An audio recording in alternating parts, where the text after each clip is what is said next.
사랑합니다. 국어훈련 국보자 증거론들 반갑습니다. 국어의 포인트로 자신감을 업업 시켜드리는 문법 파트 김지연 선생님입니다. 반갑습니다. 네. 자, 우리 친구들 오늘 함께하고 있는 강의는요. 들어는 만나 단어라는 아이입니다. 단어가 중요하다라는 아이는요. 귀에 못이 박히게 들었습니다. 그런데 이 단어 너무 어려운 거야. 지난 강의에서 우리가요 품사와 관련된 아이들을 배워보시면서 품사도 단어고 단어도 품사고 품사는 단어고 단어는 품사고 단어는 품사라는 이야기를 배워서 그럼 품사 배웠으니까 단어는 다 배웠나 보다 라고 생각을 할 텐데 아니죠. 단어의 또 다른 이름이라고 얘기한다면 바로 어휘라는 단어입니다. 그래서 결국에는 품사는 단어고 단어는 어휘예요. 그럼 이제 이게 품사 단어라는 관계들보다 단어가 어휘라고 얘기했을 때 무게감이 훨씬 더 크게 두둔 느껴지시나요? 네, 왜 그런가 봤더니 아무래도 우리가 그동안에 엄마한테 맨날 듣는 얘기가 임쉐기 너는 책을 안 읽었고 어휘력이 없다 라는 그런 말이었습니다. 이게 절실해지죠. 그래서 나는 어휘력이 없는 사람이야 라는 것들을 계속 생각하다 보니까 단어가 어휘라고 얘기하는 그 순간 선생님이 이렇게 얘기하는 순간 자꾸 또 작아지기 시작하면서 네. 단어 어떻게 공부하지? 라고 생각이 되는 겁니다. 자, 오늘은요. 품사와 단어의 관계를 나타내는 것보다는요. 단어와 어휘의 관계에 관련된 아이들에 조금 더 집중하시면서 들어봐 주시면 될 것 같습니다. 자, 국어 시간 우리 친구들이 배웠으나 쓰고 버린 레알 기본 개념은 어떤 것이 있는지 선생님과 함께 들어가 보시면서요. 단어에 대한 아이들 함께 살펴봅니다. 두둔. 제일 먼저 첫 번째 단어라고 얘기하면요. 단어가 어떻게 만들어지는지와 관련된 아이들이 아무래도 가장 시험에서 많이 나오는 문제들이었어요. 자, 일명 단어 형성법입니다. 단어가 만들어지는 방법이죠. 자, 단어는 자립을 할 수 있는 말이나 자립할 수 있는 형태소에 붙어서 쉽게 분리될 수 있는 말이라고 정의를 합니다. 이렇게 정의를 하고요. 이것도 겁나 어렵게 뭐라고 얘기하냐면 자립할 수 있는 말이에요. 그래갖고 이걸 자립성이에요 라고 정리를 하죠. 자, 그 다음에 쉽게 분리될 수 있는 말이에요 라고 해서 이거를 분절성이라고 얘기를 합니다. 그죠? 자, 그래서 뭐 자립성과 분절성을 가지고 있으면 그걸 우리는 단어라고 얘기한다 라고 머릿속에 정의는 하긴 했어. 근데 어려워. 너무 어려워. 이게 도대체 무슨 말이냐고 라고 했더니 결국 선생님이 뭐라 그랬습니까? 단어는 지난 강의 품사라고 얘기했습니다. 품사의 정의와 관련된 아이랑 비슷한 아이죠. 품사는 혼자 쓸 수 있나요? 네. 품사는 분절. 나눠질 수 있나요? 네. 바로 얘가 누구냐면 조사가 그래요. 조사가. 그래서 조사는 혼자 쓸 수는 없지만 자립성은 없지만 그러나 쉽게 분리된다는 조건을 만족하고 있기 때문에 얘는 뭐로 인정이 되는 겁니까? 단어로 인정이 되는 것이었습니다. 그래서 단어로 나눠라. 단어의 개수를 써라. 라고 얘기하면 그냥 품사의 개수를 나눠보시면 되는 것이었죠. 자, 그래서 이제 우리 친구들과 함께요. 단어를 한번 나눠봤습니다. 봤더니 이렇게 되어 있네요.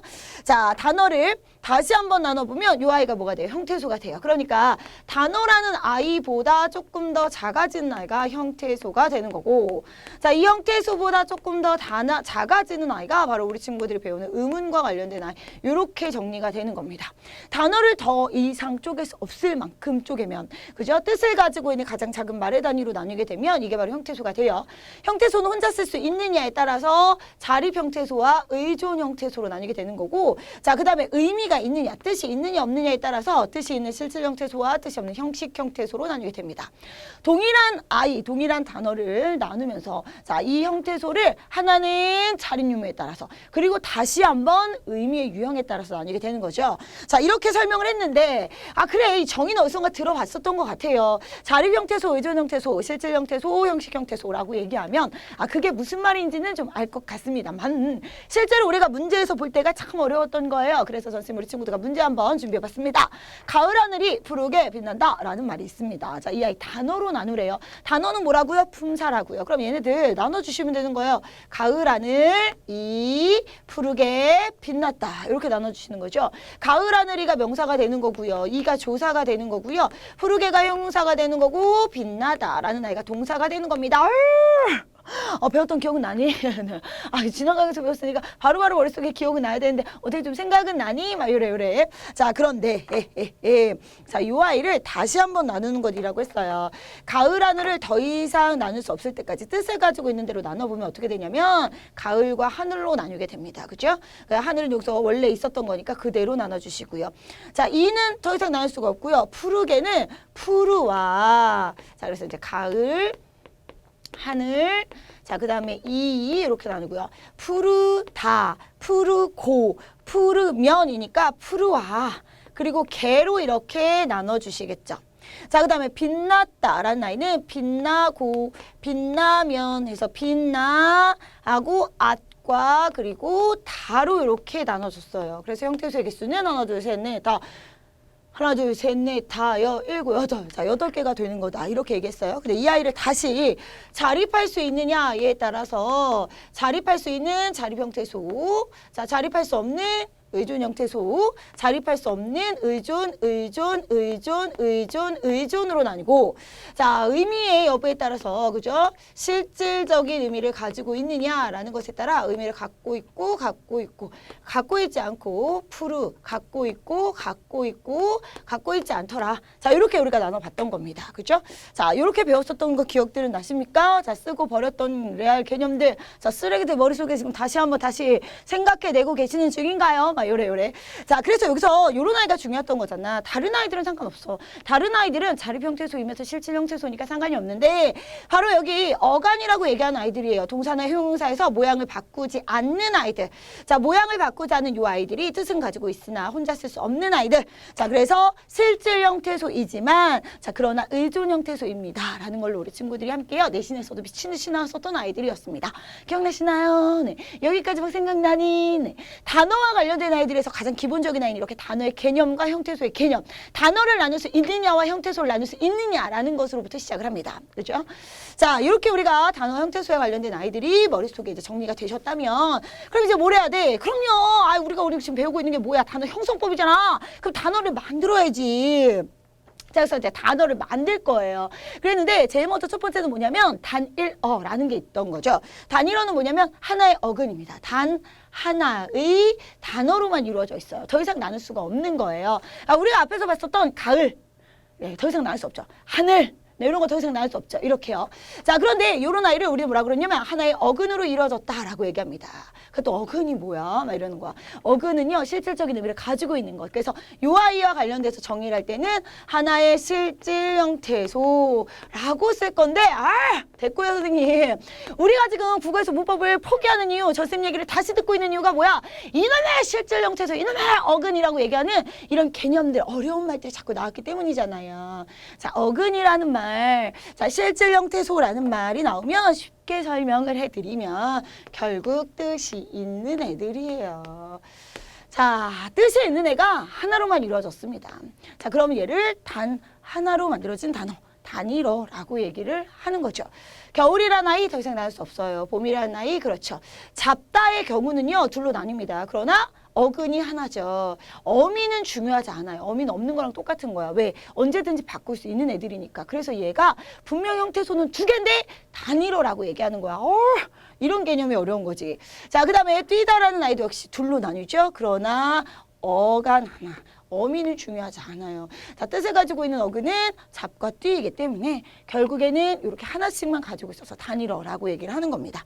자, 이렇게 단일어가 있어요. 그러나 단일어는 아주 중요하지 않아요. 왜냐면 얘는 보통 나올 때 자, 객관식에서 오답으로 다음 중 알맞은 걸 골라라, 알맞지 않은 걸 골라라 라고 할 때 그냥 그거 하나 뿅 이렇게 들어가는 정도일 거기 때문에 그래요. 자, 중요한 애들은 누구였습니까? 겁내 복잡하게 합쳐져 있는 애들, 그치? 그래서 얘네들 뭐라 그래? 우리가 어려운 말로 복잡하게 합쳐진 단어야. 그래서 복잡하게 합쳐진 단어 복합어라고 얘기를 하는 겁니다.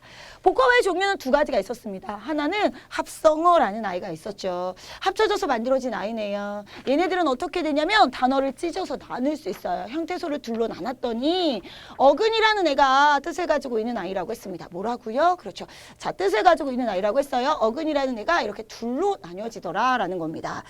자, 어근이 둘로 나눠져 있어요. 자, 그런데 얘네들이 그냥 어근이 둘로 나눠져 있는 합성어입니다로 끝나는 것이 아니라 다시 대등합성, 자, 종속의 합성어, 자, 융합의 합성어 이렇게 정리가 되더라. 자, 대등합성어는 뒤에 있는 어근과 어근의 힘이 동일합니다. 그러다 보니까 어떻게 돼? 그죠? 얘나 둘 다 그냥 연결되는 주로 와나 과를 넣어보면 말이 되는 경우들이 바로 대등의 합성어예요. 자, 오가다 나눠보면 어떻게 됩니까? 오다와 가다로 나뉘게 되겠죠. 어가는 오다 있고요. 가다 있고요. 다는 그렇죠. 엄이라서 중요한 게 아니라고 했어요. 자, 둘 다 뜻을 가지고 있습니다. 동그라미 동그라미. 전쌤은 어근에 동그라미를 쳐요. 우리 친구들도 이렇게 연습을 좀 해주시면 도움이 됩니다.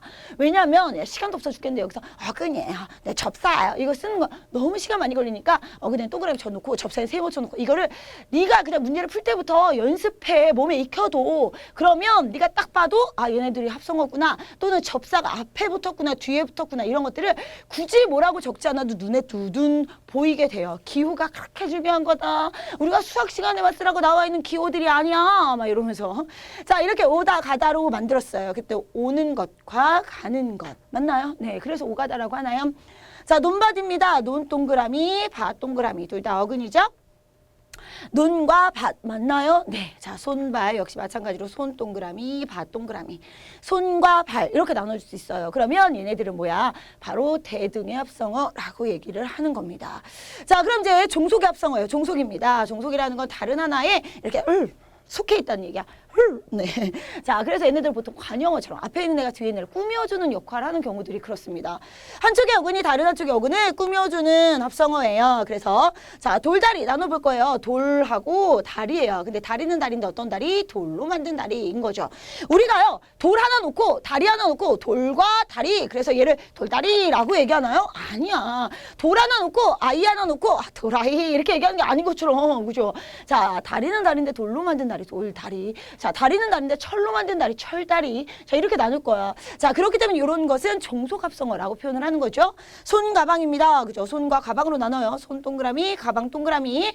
둘 다 어근과 어근으로 이루어진 합성어인데, 자, 역시 마찬가지로 가방은 가방인데, 손에 드는 가방, 손가방. 자, 그 다음에 뭐, 우리가 어디야, 그치? 뭐, 그 뒤에 책을 넣는 가방. 그러면 책가방. 이렇게 만들어지는 것처럼 빌어먹다라는 말입니다.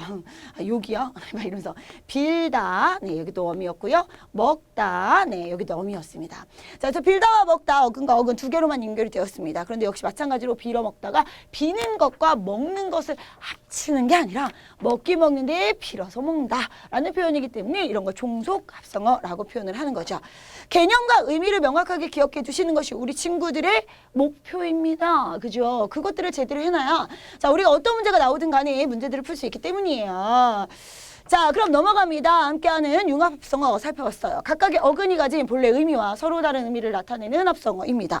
뭐라고요? 융합이라고. 다른 말로 바꾼다면 야, 모양이 의미가 바뀌었대 라는 것이요. 원래 가지고 있는 아이들 손, 가방 이런 애들을 보면 물론 하나가 하나를 수식해 주긴 하지만 가방인데 손에 드는 가방. 손이라는 의미도 그대로 살고요. 가방이라는 의미도 그대로 산단 말이지. 근데 얘네들은 둘로 나눠봤어요. 밤낮, 밤과 낮입니다.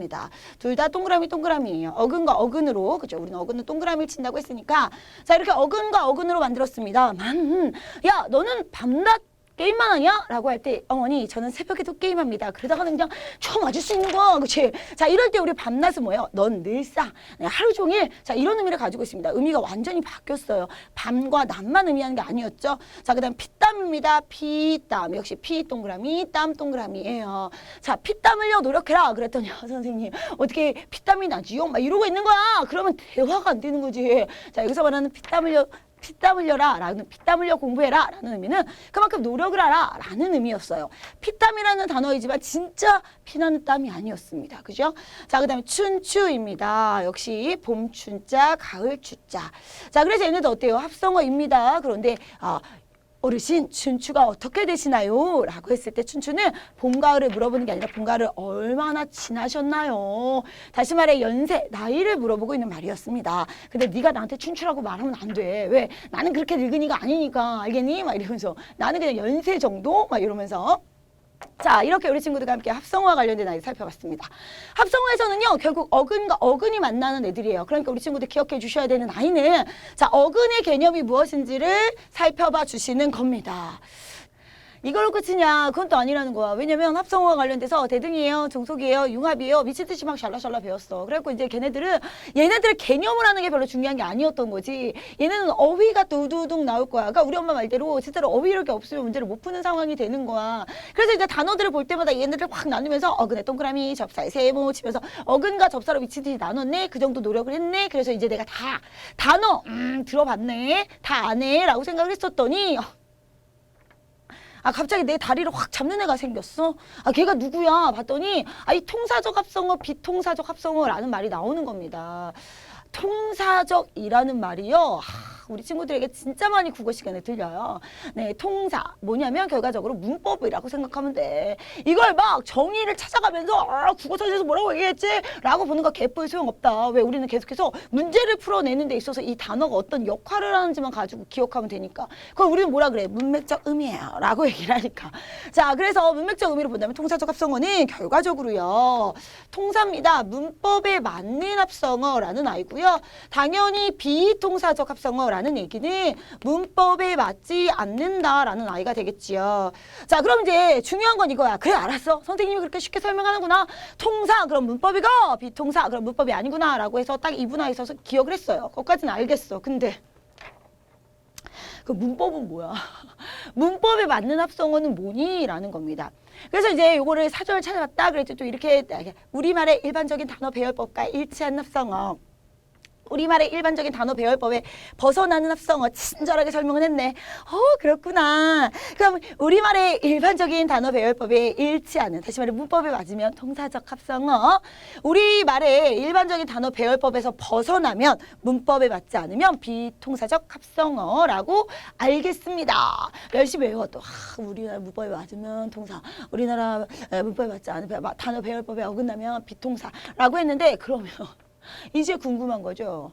그럼 단어 배열법을 일반적으로 어떻게 하는지 알고 있어야 될 거 아니에요. 그죠? 그래야 단어 배열법에 일치하는지 아니면 우리나라 단어 배열법에 일치하지 않는지를 구분할 거 아닙니까? 근데 그거에 대한 설명이 없어. 장난하냐고. 그럼 내가 이 책을 뭐하러 사서 읽었냐면서요. 그치? 자, 개념서를 볼 때마다 화가 납니다. 개념서를 집에 그냥 몇 권을 사다 놨는지를 알 수가 없어. 그런데도 네, 이 문제만 나오면 자꾸 통사적 합성어, 비통사적 합성어 나는 모르는 말입니다. 이렇게 되는 거죠. 자, 그래서 이제 쉽게 설명할게요. 단어 배열법이라는 건가요? 뭐냐? 결과적으로요. 왜 우리말은 이래요. 앞에서 꾸며주죠. 꾸며주는 말이 앞에 나오고 뒤에 꾸밈을 받는 말이 나와요. 그래서 이렇게 앞에 있는 단어가 관형사형 어미라고 합니다. 그죠? 관형사형 어미를 가지고 자, 이렇게 뒤에서 앞으로 이렇게 꾸며주고 있느냐. 그럼 관형사형 어미는 뭐야? 는이나 니은 같은 애들이 있느냐라는 거예요. 자, 그 다음에 또 하나는 뭐냐면 앞에 있는 단어와 뒤에 있는 단어를 연결하려면 당연히 연결 어미를 가지고 있어야 돼요. 그죠? 연결해준 어미가 있느냐. 먹고 먹었다. 자, 이런 아이들이 있느냐. 자, 관형사형 어미가 있거나 또는 연결 어미가 있다면 이것이 바로 일반적인 단어 배열법에 맞는 겁니다. 보세요. 자, 논과 바, 명사와 명사 이렇게 연결되는 건 알겠어. 근데 이제 문제가 되는 애가 이런 빈집 같은 애들이잖아. 원래는 비다라는 말에서 왔을 거예요. 거기하고 집이라는 아이가 있죠. 집은 집인데 어떤 집이야? 빈 집이야. 그래서 종속을 나타내는 합성어라는 것까지는 알겠습니다. 그랬는데 이 아이가 뭐가 되기 위해서 관형사로 집을 꾸며주기 위해서 뭐가 들어갔어요? 네, 는이나 니은이라는 관형사형 어미, 니은이 들어간 거예요. 그럼 이 아이는 관형사형 어미가 있기 때문에 이 아이를 관형사로 만들어줘서 꾸며주니까 당연히 문법에 맞는 일반적인 단어 배열법에 일치하는 자, 통사적 합성어가 되는 겁니다. 그런데 예를 들어 굳세다라는 아이 보세요. 굳세다라는 아이는 원래 이 아이의 기본형은 뭐예요? 굳다라는 아이가 있어요. 그렇죠? 네. 자, 굳다라는 아이와 그다음에 세다라는 아이가 이렇게 합쳐진 거예요. 그래서 이제 굳세다라고 만들려면 당연히 자, 굳고 세다라는 단어가 이렇게 만들어줘야 돼요. 연결어미 고라는 애가 있어야지 자연스럽게 연결이 된단 말이야. 그런데 여기는 어때? 굳세다. 고가 없어졌어요. 그러니까 얘는 뭐예요? 일반적인 단어 형성법. 일반적인 단어 배열법에 어긋나는 비통사적 합성어입니다. 그리고 한자어들도 그래요. 독서입니다. 독서. 한자. 또 자꾸 약해지고 있네? 막 이러면서. 자, 독자가 무슨 독자니? 읽을 독자예요. 자, 그 다음에 서자는 무슨 서자예요? 책 서자예요. 그런데, 자, 우리나라는 원래 어떻게 됩니까? 그쵸. 앞에 책을 이라는 말이 먼저 나오고, 자, 그 다음에 읽다라고 해서요. 이걸 이제 어려운 말로 얘기한다면 주어와, 자, 그 다음에 동사. 자, 요렇게 나와야 되는데, 지금 우리나라 문법과 다르게 동사가 먼저 나오고, 서술어가 먼저 나오고, 주어가 이렇게 뒤로 나오게 되었습니다. 그러니까 얘는 어떻게 된 거야? 틀린 거다라는 거죠. 자, 틀렸으니까 우리나라의 배열법에 맞지 않으니까 우리나라 문법에 맞지 않으니까 비동사적 합성어라고 표현을 하는 거예요. 자, 이해되셨나요? 이제 조금 알겠나요? 전쌤이 뿅 하고 사라지고 우리 친구들 혼자 국어를 그까지 한번 극복해볼까 하고 문제를 풀어보신다면 자, 이제는 일반적인 단어 배열법이라는 거, 일반적인 문법이라는 것이 무엇인지 여기에 포인트가 있구나. 관용 사용 어미와 연결 어미가 있느냐 없느냐라는 차이구나 라는 걸 가지고 문제를 풀 수 있으셔야겠습니다. 나란 여자 이런 거 알려주는 여자 막 이러면서 자, 요게 포인트예요. 요게 우리 친구들에게 핵심이 될 수 있는 아이들입니다. 자, 확인하셨나요? 네, 그렇죠. 자, 이렇게 우리 친구들과 함께요. 합성어와 관련된 아이들 함께 살펴봤습니다. 자, 합성어에서 중요한 것은 계속해서 어근과 어근, 그죠? 자, 단어를 형성할 때 실질적 의미가 있는 실질 형태에서 어근이라는 점입니다. 잊어버리지 마시고요. 자, 그런데 이런 단어 형성법에는 복합어, 자, 합성어만 있는 것이 아니었습니다. 복잡하게 합쳐진 아이들 중에 우리 친구들에게 제일 또 어려웠던 아이는 바로 파생어라는 개념이죠. 자, 파생어는요, 어근이라는 아이가 기본이에요. 당연히 뜻을 갖고 있는 어근이 있어야겠죠. 그런데 이 아이 앞으로 내가 접사는 뭐 어떻게 한다 그랬어요? 그죠? 세모를 친다 그랬어요. 자, 이렇게 접사가 붙는 경우들이 있습니다. 그럼 접사는 뭐냐? 접사는요, 바로 어근에 붙어서 그 뜻을 제한해주는 부분을 접사라고 해요. 혼자 쓸 수 없습니다. 자, 실질적인 뜻을 갖고 있는 것도 아니에요. 문법적 의미입니다. 자, 그래서 문법적 의미를 가지고 있는 아이를 접사라고 하는데 이게 어근의 앞에 붙는다. 그럼 접두사라고 얘기하고 어근의 뒤에 붙는다. 그럼 꼬리 밑자를 써서 접미사라고 얘기를 해요. 자, 접두사, 접미사 결국 접사와 관련된 아이들입니다. 이해하셔야 되고요. 자, 군침입니다. 침은 침인데 자, 그쵸, 여기 군이라는 접사가 붙었어요. 그래서 전쌤이 뭐라 그랬냐면 동그라미 세모를 치라고 얘기한 이유가 바로 이런 것 때문이에요. 이걸 굳이 어근이에요, 접사예요 라고 쓰지 않고 동그라미 세모를 착 쳤더니 아, 얘가 복합어 중에 파생어라는 것을 알 수 있고요. 그 다음에 또 하나 뭐가 되냐면 아, 접사가 앞에 있구나, 접두사가 붙었구나 라는 거 알 수가 있게 되는 거예요. 세파라타 역시 그렇습니다. 파라타 그리고 새가 이렇게, 그죠? 바늘과 질이라는 아이, 선생과 님이라는 아이 이렇게 붙어요. 다른 애들은 다 이해하는데 애들이 자꾸 선생님의 선생님, 님이 왜 접사예요? 저희는 님아 이렇게 쓰는데요. 이러는 거야. 그건 통신어잖아. 죽을래? 막 이러면서, 그죠? 자, 통신어에서 쓰고 있는 님아는 아니죠. 원래 님이란 아이는 존칭을 담고 있는 겁니다. 존경의 의미.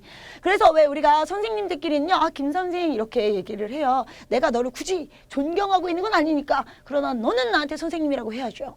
왜냐면 존경을 담고, 어제 영혼을 담고 나를 봐야 되니까. 자, 어찌됐건 이렇게 우리가 접사와 어근이라는 아이들 함께 살펴볼 겁니다. 자, 어근은 동그라미 접사인 세모, 전생과의 약속이에요. 요거 하나 잘 몸에 배워두시는 엘리트 되셔야겠습니다. 자, 이렇게 단어를 형성했습니다. 열심히 형성을 했었죠. 단어 형성법과 관련돼서.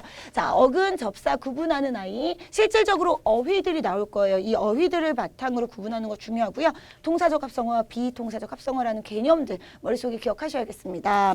자, 그러면 두 번째 우리 친구들이요, 단어에서 생각해 봐 주셔야 되는 것이 뭐냐면 바로 단어들의 의미 관계입니다. 얘네들이 어떤 의미 관계를 가지고 있느냐에 따라서요, 우리가 비슷한 애들이에요. 그러면 이제 유의 관계, 비슷할 유자를 써요. 그죠? 그래서 비슷한 의미를 가지고 있는 관계다라고 하죠. 가끔 덜어, 이따금, 드문드금, 때로, 간혹, 혹, 뭐 간간히, 왕왕, 종종, 자주 이런 단어들이 있어요. 우리나라는요, 워낙 이런 거잖아. 노랗다, 샛노랗다, 느르지직하다, 느르탱탱하다, 이렇게. 이게 감각어들이 좀 발달을 하다 보니까 유의어들이 좀 많습니다. 뿐만 아니라, 자, 우리나라에는요, 이게 그죠? 빨간색, 붉을홍, 네, 이렇게 한자어와 대립되는 경우들도 많이 있기 때문에 역시 이런 유의관계의 단어들이 좀 많이 있어요. 그러나 유의관계를 비슷할 유자를 쓰고 있는 이유가 있어요. 얘를 동의관계라고 하지 않는 이유인 거죠. 비슷하긴 하지만 완전히 똑같은 건 아니어서 언제나 바꿔 쓸 수 있는 건 아니라는 점입니다. 우리 친구들 함께 기억해 두시면서 넘어갑니다. 자, 반의관계라는 아이가 있습니다. 반의관계는 말 그대로 반대되는 의미 관계입니다. 두 개의 단어가 서로 대립하는 경우예요. 그런데 모든 것이 다 대립하는 건 아니고 자, 딱 하나만. 나머지는 다 똑같아. 나머지 의미 요소들은 다 똑같은데 하나만. 그래서 엄마의 반의관계는 아빠인 거야. 엄마의 반의관계가 아들은 안 되는 겁니다. 왜냐하면 부모 관계라는 것이 다르죠. 그러니까 부자지간이라는 거. 부모냐 아니면 그 아들, 딸, 자식이냐라는 것이 달라요. 그리고 성별이 남자냐 여자냐 다르기 때문에 두 개 이상의 의미 관계가 다 달라지면 이러면 반의 관계라고 얘기하지 않아요. 딱 하나만 달라지는 겁니다. 그래서 우리가 흔히 잘못 생각하는 게 뭐냐면 빨강의 반의 관계는 그때 파랑이래. 땡. 네. 빨강의 반의 관계는 검정이래. 땡. 빨강의 반대는 말했더니 반의 관계는 노랑이래. 땡. 다 땡이야. 다 땡. 색깔은 반의 관계라고 나타낼 수가 없는 거야. 자, 그래서 결과적으로 반의관계라고 얘기하는 아이에서는요, 서로 짝을 이루어 대립하지만, 자, 의미 요소가 하나만 대립한다는 것 다시 한번 기억하시면서 넘어가는 세 번째 관계는요, 상하관계입니다. 자, 선생님은 좋아요. 우리 친구 욕하는 관계. 위, 아래, 위, 아래. 자, 이거. 자, 위와 그 다음에 아래의 관계라고 해서 상하관계라고 합니다. 요게 이제 수학에서 집합이 없어지긴 했는데, 벤다이어그램 막 이런 걸로 그려보면요. 자, 위에 있는 상의어라고 얘기하는 아이 안에 이렇게 하이어가 이렇게 싹 들어가 있는 경우들, 요걸 이제 상하관계라고 얘기를 해요.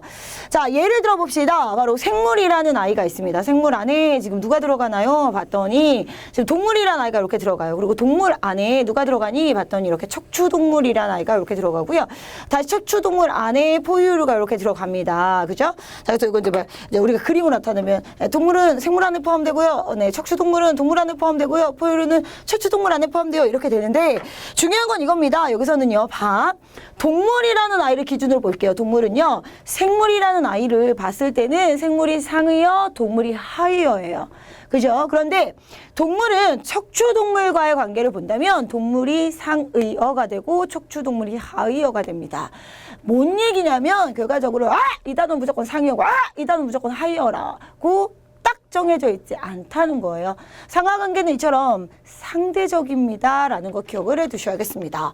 자, 이렇게 의미관계의 상하관계와 관련된 아이들까지 함께 살펴봤습니다. 개념들만 좀 기억하시면 되는 거죠. 역시 마찬가지로 우리가 지금 보고 있는 단어에서는요. 오늘 뭐와 관련된 아이를 연결하신다고 했어요? 단어와 어휘의 관계라고 했습니다. 단어가 어휘라는 거. 그렇기 때문에 이 아이들에서는요. 대부분 이런 개념과 관련된 아이들을 어휘, 단어로 풀어내야 돼. 그러니까 단어들을 보면 우리가 앞에서 배웠던 것처럼 단어 형성법이 나오든가 아니면 단어들을 보면 이게 의미관계가 무엇인지가 나오든가 이렇게 돼야 되는 아이들이기 때문에요. 응용이 확실히 좀 되어 있어야 응용을 하실 수 있는 정도의 실력이 되셔야 되는 것입니다. 그러나 물론 자 계속해서 이야기를 하죠.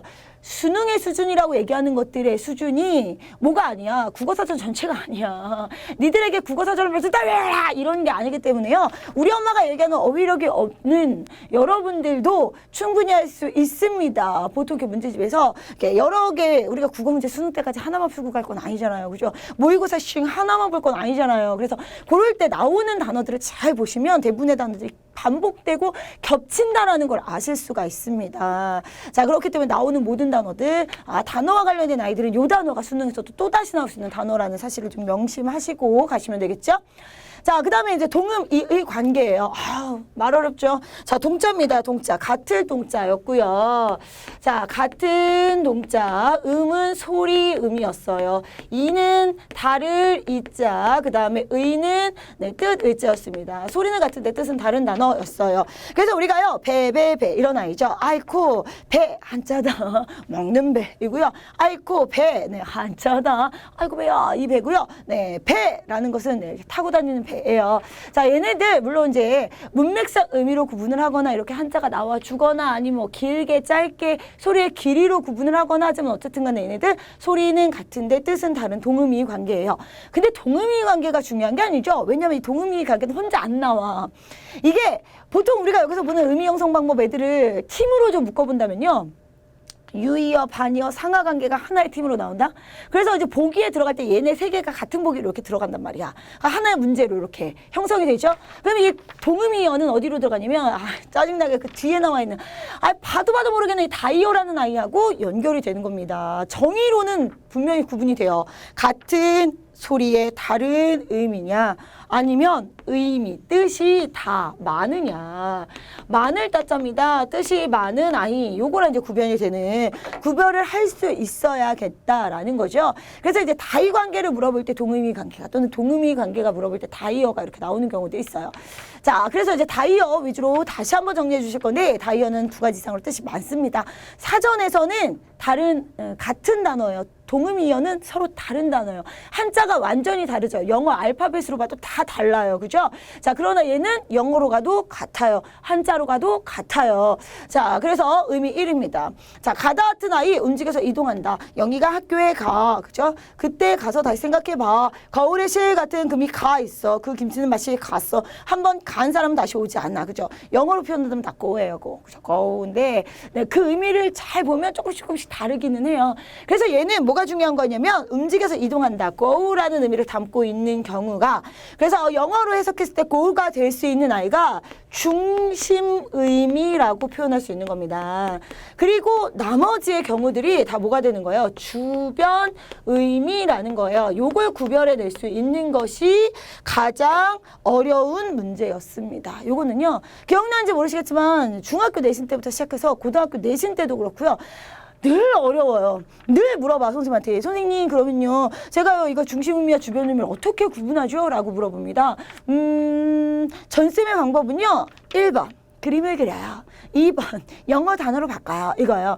물론 영어 단어 스펠링까지 다 외울 수 있다면 참 좋겠는데 그냥 이 정도잖아. 가다 그럼 go. 이 정도 go. 자, 말로 해도 되고. 그러면 여기서 영희가 학교에 go. 그때 go 다시 생각해봐. 아닌 거잖아. 거울에 실 같은 금이 go 한 거야? 그 김치가 맛이 고했니? 한번 go 사람은 다시 오지 않니? 막 이런 거. 그죠? 자, 이런 것들을 봤을 때 go라고 해석이 가능한 애들, 걔가 중심 의미고요. 나머지는 아닌 것이 되는 겁니다. 자, 이렇게 우리 친구들과 중심 의미와 주변 의미를 구분해내는 것, 다이어에서 중요해요. 그런데 다이어는 동의미하고 연결이 된다는 사실을 다시 한번 기억하시면서 그게 하나의 문제가 되는 거죠. 자, 그럼 이제 단어 의미 관계, 마지막 6번째는 부분과 전체의 관계입니다. 하나가 전체의 부분을 이루고 있어요. 옷 안에 소매, 단추, 시계 안에 시침, 분침, 요런 것들이요. 얼굴 안에 는, 코, 너의 눈, 코, 이런 음악이 자꾸 생각나서 그래. 막 이러면서 오늘 막. 자, 이렇게 부분과 전체 관계들까지 있었습니다. 의미 관계예요. 자, 우리 친구들 함께 보고 있는 아이들입니다. 어휘력, 다시 말해 예문들이 중요하죠. 자, 그런데 이 단어가 그냥 그 상태로 끝나면 참 좋겠죠. 그래서 이제 우리 친구 오늘 외웠어. 오늘 외운 것들이 여기서 끝 한다면 너무너무 행복하겠는데, 이게 단어의 의미라는 것이 우리가 역사성이라고 하면서요. 자, 이런 언어는 어떻게 계속해서 시간의 흐름에 따라 변화된다고 배웁니다. 물론 이제 수능에서는요, 이렇게 언어 역사성과 관련된 언어의 특성이나 또는 언어의 하는 역할들, 기능과 관련된 아이들이 시험에 나오진 않습니다만, 근데 요것 때문에 단어의 의미와 관련된 아이들 때문에 역사성을 또 알고 계셔야 되는 부분이야. 자, 언어의 의미가 변화되는 이유가 있었습니다. 제일 먼저 첫 번째는 언어적 원인이에요. 언어 자체가 특정한 단어와 자주 만나면서 이게 친구 따라 강남 가는 거야. 그래갖고 어떻게 변해버리는 경우들입니다. 결코와 별로라는 아이입니다. 시간은 결코. 네, 이렇게 막 이래.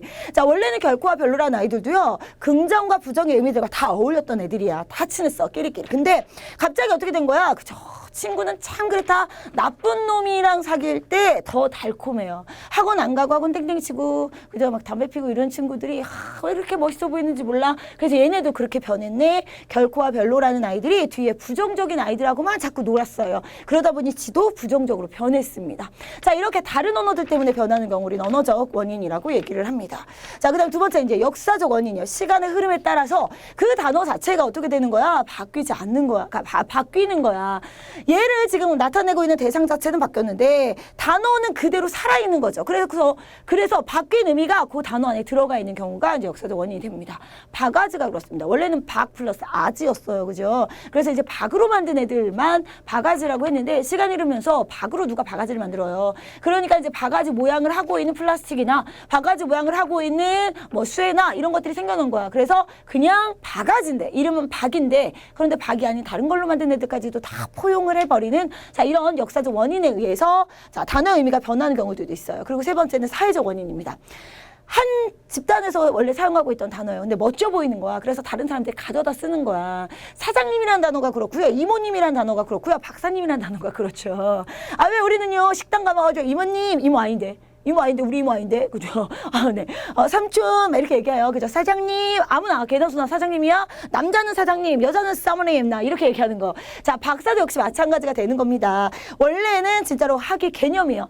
대학을 졸업한 박사 그 위에 그죠? 대학원을 졸업하면 석사 그리고 박사를 밟아야 박사님인데 근데 이제 척척 박사님처럼요. 자, 뭔가 좀 잘 아는 사람이라든가 어느 분야에서 좀 1등이라고 권위자라고 인정받는 사람은 박사라고 표현을 하는 거였습니다. 자, 그 다음에 이제 네 번째가 심리적인 원인이에요.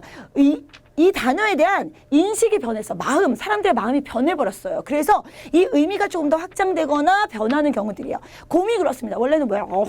하는 동물이죠. 그런데 이런 곰퉁아 이렇게 얘기할 때 이거 곰이야 이렇게 하면 얘는 뭐예요? 이 곰을 얘기하는 게 아니라 미련하고 네 또는 뭐 게으르고 약간 이런 느낌들을 갖고 있죠. 자, 그 다음에 의미가 확대되는 변화들도 있습니다. 의미가 넓어졌어요. 식구. 네, 요거는 이제 먹을 식자하고 입구자입니다.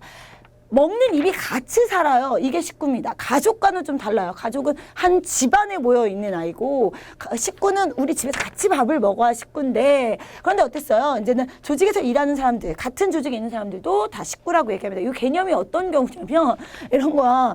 예전에 선생님 때까지만 해도요.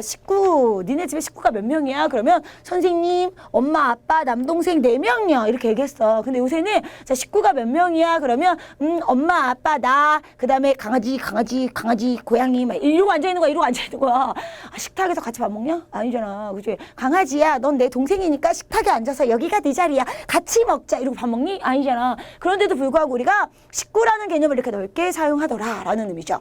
자, 그 다음에 의미가 축소되는 경우들도 있습니다. 얼굴이라는 아이가 그랬어요. 원래는 얼굴 그래갖고 이렇게 전체적인 형태, 실루엣을 의미하는 거였죠.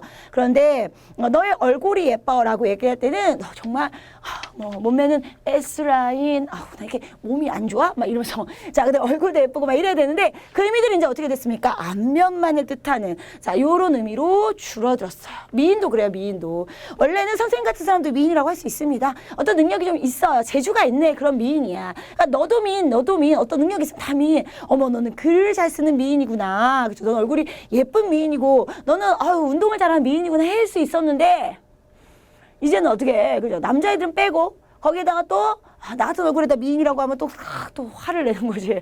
얼굴이 예쁜 애들만 미인이라고 얘기를 해주는 경우로 또 의미가 축소가 되었습니다. 아쉬워. 이건 참 아쉬운 단어야. 자, 이러면서 세 번째는 의미가 이동을 했어요. 의미가 변화했다라는 의미입니다. 수작이요. 너 나한테 지금 수작이냐? 너 나한테 지금 수작 부리니? 네. 말을 주고받다. 물론 이렇게 하긴 하지만 꼬셔내는 거죠. 근데 옛날에는 진짜로 술잔을 주고받는 경우였고요. 가장 많이 우리가 살펴본 아이가 어여쁘다죠. 세종대왕이 백성들을 어여삐 여겨라고 할 때 불쌍한 것이었는데 이제는 어여쁘다라고 얘기하면 예쁘다라는 의미로 바뀌게 되었습니다라는 것이었어요. 자, 이렇게 우리 친구들과 함께요. 지금 뭐와 관련된 아이, 단어와 관련된 아이들 함께 살펴봤습니다. 단어의 의미와 단어의 의미가 변하고 있다는 아이들 함께 살펴보면서요. 그러면 진짜로 자, 우리 친구들 함께하는 수능에서 어떤 문제가 나왔는지 함께 살펴볼까요? 우선은 2017년에 6월에 봤었던 평가 문제들입니다. 함께 살펴볼게요. 기억에 해당하는 예로 적절한 겁니다. 합성어와 관련된 아이입니다. 합성어, 어근과 어근이에요. 그런데 어근이 결합하는 방식에 따라서 통사적 합성어와 비통사적 합성어로 나뉘게 된답니다. 근데 기억이 어디 있어요? 비통사적 합성어에 있네요. 그러면 자, 비통사적 합성어의 예를 살펴보라는 얘기죠. 자, 그러면 우리는 알고 계셔야 돼요. 비통사적 합성어가 무엇이었는지라는 겁니다. 얘는 관형사형 어미가 있더라 없더라. 그렇죠? 관형사형 어미가 없는 것이었고요. 자, 그 다음에 뭐였습니까? 연결해주는 어미, 연결 어미가 있는 거 없는 거, 없는 것이었어요. 자, 우리나라 문법에 맞지 않기 때문에 비통사적 합성어, 비통사 합성어라고 얘기를 하는 것이었습니다. 자, 다른 애 필요 없고요. 이렇게 밑줄 그은 애들만 봐봐. 제발. 전체 문장을 왜 읽고 앉았니? 시간도 없어 죽겠는데. 자, 뛰노는 있습니다. 봤더니요. 뛰. 자, 그 다음에 다. 그리고 놀. 자, 그 다음에 다. 에다가 는이 이렇게 합쳐졌어요. 그쵸?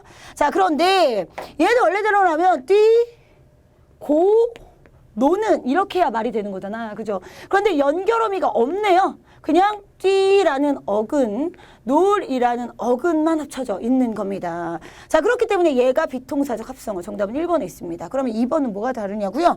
한번 살펴봐. 2번은요. 모르다. 그죠? 모르다라는 아이에서 자, 여기에 그 다음에 보다에다가 리을 이렇게 자 합쳐진 아이입니다. 그러니까 얘는 모르다와 보다 여기에 아라는 연결어미가 이렇게 있습니다. 그러니까 얘는 통사적 합성어인 거예요. 자, 타고나다라는 아이 타다 그죠? 자, 그 다음에 어떻게 자 여기에 나다가 있을 거예요. 그죠? 그런데 나다니은 자 여기에 뭐가 들어가 있어요? 고가 하나 더 들어가 있는 거죠. 그래서 타고나다 어근과 어근 사이에서 자 이렇게 연결 어미가 하나 더 들어가 있습니다. 지난 달입니다. 그럼 얘는 지나다 라는 말에다가 자 달이었을 거예요. 그랬더니 다른 달인데 지나간 달 하면서 니은이 하나 들어가 있죠. 어근과 어근 사이에 지금 뭐가 들어가 있습니까? 그래요. 자 관형사형 어미가 하나 들어가 있었고요. 굳은 살, 굳다라는 아이에 살이 이렇게 합쳐져 있어요. 살이 이렇게 합쳐져 있는데 그 사이에 은이라는 아이가 들어갔습니다. 살은 살인데 어떤 살?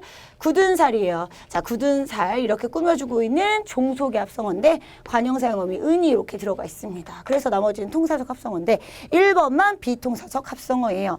자, 비통사적 합성어가 무엇인지 알고 있다면 되게 쉬워지는 문제입니다. 근데 비통사적 합성어라는 말의 개념을 모르시면 아무리 여기에 이제 보기에 뭐라고 나와 있었어요. 어근들의 결합 방식이 일반적인 문장 구성과 다른 합성어라고 친절하게 설명은 되어 있으나 그러다 이거 가지고는 문제를 모르는 거야. 일반적인 문장 구성이 무엇인지 모르니까요. 자, 그래서 우리 친구들이 자 그냥 개념만 아무리 단어를 봐도 모르니까 찍었던 문제입니다. 아시겠죠? 자, 통사적 합성어, 비통사적 합성어가 무엇인지 다시 한번 머릿속에 기억하시면서 그럼 2017년 수능 갑니다. 기억과 니은에 해당하는 예입니다. 선생님, 다음 두 문장을 보면 모두 가깝다라고 쓰는데 의미가 좀 다른 것 같아요. 우리 집은 학교에서 가깝다. 자, 요런 아이와 그의 말은 거의 사실에 가깝다라는 아이가 있습니다. 이 아이가 중심 의미가 되는 거고요. 이 아이가 주변 의미가 돼요. 둘 다. 자, 뭐예요? 지금 그 다이어입니다. 그런데 기억 니은은 무슨 얘기인가 한번 살펴볼까요? 기억 니은을 봤던 이래요. 자, 지금 가깝다는 어느 한 곳에서 다른 곳까지의 거리가 짧다라는 뜻이고 니은에 가깝다는 성질이나 특성의 기준이 되는 것이 비슷하다라는 뜻이란다. 공간과 관련된 중심 의미인데 공간의 느낌을 갖고 있어야 되고요. 자, 그 다음에 얘는 주변, 니은은 주변 의미인데 추상화되어 있어야 됩니다.